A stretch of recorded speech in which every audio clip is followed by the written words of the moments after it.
2000 চনৰ পিছৰ পৰা মানে কৰোনা যেতিয়া চলি আছিল বহু মানুহৰ অৰ্থনৈতিক সংকট হৈছিল আৰু সেই হেতুকে বহু মানুহে লোন এপ্লাই কৰিছিল বা লোন সমূহৰ প্ৰিমিয়াম দিব পৰা নাছিল ইএমআই দিব পৰা নাছিল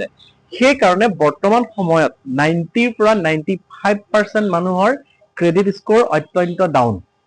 বৰ্তমান সময়ত বহু মানুহে লোন এপ্লাই কৰিলেও লোন এপ্ৰুভাল নহয় যদি আপোনাৰো এই সমস্যাটো হৈ আছে আপোনাৰ ক্ৰেডিট স্কোৰ অত্যন্ত ডাউন হৈ আছে 600 ৰ পৰা হয়তো 650 এনেকুৱা ধৰণৰ হৈ আছে তেতিয়ালে এই ভিডিওটো আপোনাৰ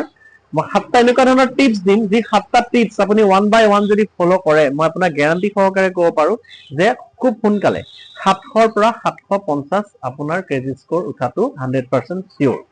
মাত্ৰ আপোনাৰ ফলো কৰিব লাগিব মই দিয়া আপোনাৰ স্টেপ বাই স্টেপ প্ৰতিটো এডভাইস আহক আমি আৰম্ভ কৰো ওয়ান বাই ওয়ান স্টেপ কিনো আপোনাৰ কাৰণে লৈ ইএমআই যিবিলাক আপোনাৰ দিব আছে লোনৰ ইএমআই বা ক্ৰেডিট কাৰ্ডৰ যিবিলাক বিল আপোনাৰ দিবলগীয়া আছে এইবোৰ সময়মতে আপুনি পৰিশোধ কৰা প্ৰয়োজন এটা দিনো যদি আপুনি মিস কৰে তেতিয়ালে আপোনাৰ ক্ৰেডিট স্কোৰ ডাউন হোৱাটো আপোনাৰ খাটাং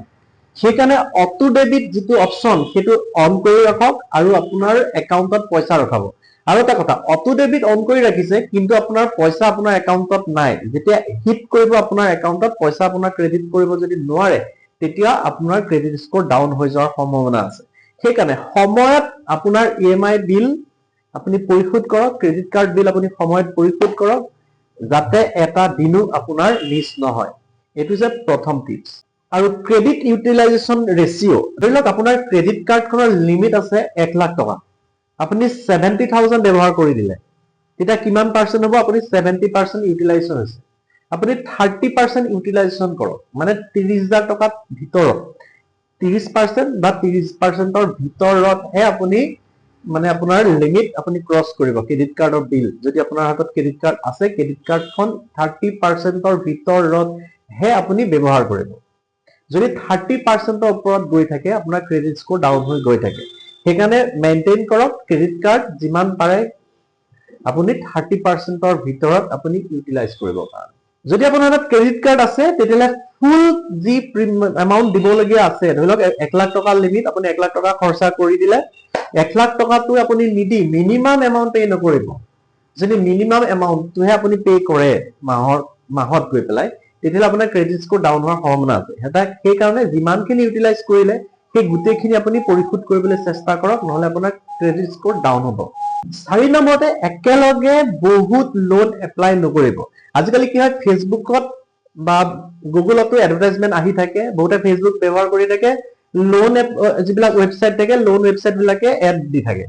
বা আজিকালি এসএমএস কৰি থাকে হোৱাটসএপত মেছেজ দি থাকে ইমান টকা লোন এপ্ৰুভ ইমান টকা লোন এপ্ৰুভ তেওঁলোকে এবিলাক প্ৰমোশনাল মেছেজ দি থাকে সেইবিলাক দেখি আপুনি যদি বাৰে বাৰে মাহটোত বহুতবাৰ যদি এপ্লাই কৰি থাকে লোন এপ্লাই কৰি থাকে তেতিয়ালে আপোনাৰ ক্ৰেডিট স্কোৰ আপোনাৰ ক্ৰেডিট হিষ্ট্ৰীটো অত্যন্ত বেয়া হৈ যায় ক্ৰেডিট স্কোৰ সেইকাৰণে ডাউন হৈ যাব সেইকাৰণে বাৰে বাৰে মাহটোৰ ভিতৰত আপুনি লোন এপ্লাই কৰি নাথাকিব যদি এবাৰ এপ্লাই কৰিছে দেখিছে নহয় তেতিয়ালে আকৌ দুবাৰ তিনিবাৰ চাৰিবাৰ আপুনি ব্যৱহাৰ কৰি পেলাই থাকিলে আপোনাৰ ওপৰত এফেক্ট কৰিব ক্ৰেডিট স্কোৰ আপোনাৰ যদি পুৰণা ক্ৰেডিট কাৰ্ড আছে তাক বন্ধ নকৰিব পুৰণা ক্ৰেডিট কাৰ্ডে ক্ৰেডিট স্কোৰ আপ কৰে যদি আপুনি পুৰণা ক্ৰেডিট কাৰ্ডখন বন্ধ কৰি আকৌ এখন নতুন ল'ব চেষ্টা চলায় তেতিয়ালে ক্ৰেডিট স্কোৰ ডাউন হোৱাৰ সম্ভাৱনা থাকে পুৰণা যিখন ক্ৰেডিট কাৰ্ড আছে তাকেই চলাই থাকিব চেষ্টা চলাওক বেংকত গৈ পেলাই যদি আপোনাক লিমিট লাগে লিমিট বঢ়াই লওক লাগিলে যদি কিবা সমস্যা আছে সমস্যা সলভ কৰি লওক কিন্তু বন্ধ কৰিবলৈ চেষ্টা নকৰাই ভাল ক্ৰেডিট কাৰ্ডখন ব্যৱহাৰ কৰক বা নকৰক থৈ দিয়ক কোনো কথা নাই কিন্তু বন্ধ কৰিবলৈ চেষ্টা নকৰিব ক্ৰেডিট স্কোৰ ডাউন হোৱাৰ সম্ভাৱনা থাকে 6 নম্বৰতে ক্ৰেডিট মিক্স বজাই ৰাখক বিভিন্ন টাইপৰ লোন যেনে আপোনাৰ মোবাইল এটা লোন আছে গাড়ী লোন আছে হোম লোন আছে বিজনেস লোন আছে কিবা কিবি বহুত লোন আছে তেনেকুৱা ধৰণৰ লোন যদি আছে থাকিব দিয়ক মাৰি থাকক মাত্ৰ ইএমআই এটো কয় ক্ৰেডিট মিক্স বুলি কোৱা হয় মিক্স টাইপ ক্ৰেডিট মানে বিভিন্ন টাইপৰ আছে সেইখিনি বজাই ৰাখক লোন আপুনি পৰিশোধ কৰি থাকক ক্ৰেডিট আপডেট হৈ গৈ থাকিব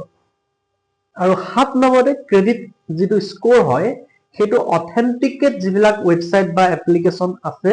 তাত আপুনি বছৰত দুবাৰ হলেও আপুনি চেক কৰি থকাটো প্ৰয়োজন যিবিলাক ফ্ৰড যিবিলাক এপছ আছে আপোনাৰ ডাটা সেল কৰি দিয়া সম্ভাৱনা আছে তেওঁলোকে কি কৰে তেওঁলোকৰ তাত আপুনি ধৰিলক ফ্ৰী কেছ চালে তেওঁলোকে আপোনাৰ হৈ পেলাই বেলেগত আপোনাৰ হৈ পেলাই টেষ্ট কৰাই আপোনাৰ ক্ৰেডিট স্কোৰ ডাউন কৰি দিয়া সম্ভাৱনা থাকে সেইকাৰণে ফ্ৰড এপ্লিকেশন বিলাকত ক্ৰেডিট স্কোৰ চেক নকৰি ৰিয়েল যিবিলাক আছে সেইবিলাকত আপুনি বছৰত দুবাৰ হলেও ক্ৰেডিট স্কোৰটো চেক কৰাটো আপোনাৰ কাৰণে জৰুৰী চাই থাকিব যে আপডেট কিমান হৈছে কিমানখিনি বাঢ়িছে 750 ক্ৰেডিট স্কোৰ পাবলৈ কিমান সময় লাগে আপোনাৰ হয়তো মনত এটা কোৱেশ্চন হ'ব পাৰে 600 পৰা 700 পাবৰ কাৰণে 3 পৰা 4 মাহ লাগে আৰু 700 পৰা 750 পাবলৈ হলে 6 মাহৰ পৰা 12 মাহ সময় লাগে ক্ৰেডিট স্কোৰ একচুয়ালি যাদু নহয় ক্ৰেডিট স্কোৰ হৈছে এটা ডিসিপ্লিন আৰু এটা পেশেন্স মানে ডিসিপ্লিন যদি বৰ্তাই ৰাখে আৰু ধৈৰ্য যদি আপুনি বৰ্তাই ৰাখে তেতিয়ালে ক্ৰেডিট স্কোৰ লাহে লাহে আপোনাৰ আপডেট হ'ব মই দিয়া স্টেপ বিটা যদি আপুনি 1 বাই 1 ফলো কৰে যদি ভিডিওটো ভাল লাগিছে শেয়াৰ কৰিবলৈ পাহৰি নাযাব ধন্যবাদ